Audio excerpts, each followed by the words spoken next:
Welcome back to the Mikey Mike Show, guys. It's me, your boy, Michael B. Wiley. Now, y'all, let's get into it. We talking Diddy and Cassie Ventura.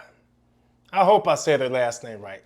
Y'all know, we've been following this case just as well as I've been following this case. For those of us who probably seem to give a little, you know what.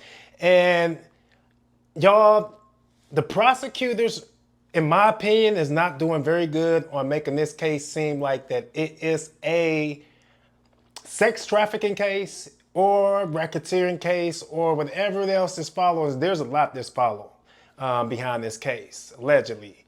And people that came out 4 years ago about Diddy and the Trump Towers and all that stuff, you guys know, let's not play stupid, right? They seem to just make their way on back to the spotlight on that big day. And you know, I don't have to explain nothing, y'all. Let's take a look at this video.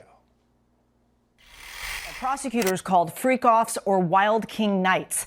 The defense argued Combs is a complicated man, but said this is not a complicated case. His lawyer pointing to that disturbing video of Combs dragging and kicking then-girlfriend Cassie Ventura, admitting it shows domestic violence, but arguing it is not evidence of sex trafficking.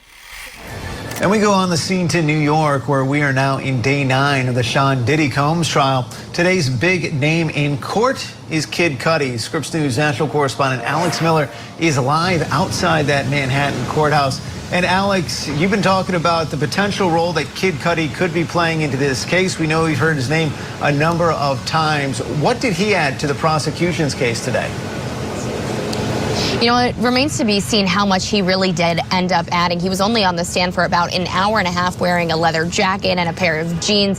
He was very soft-spoken, a little bit hunched in his chair as he did his testimony. And when he spoke pretty softly. At times it was hard to hear him. But he did get into 2 very big instances. One, a break-in, then Kid Cudi's car set on fire just a couple of days after they got back from that trip.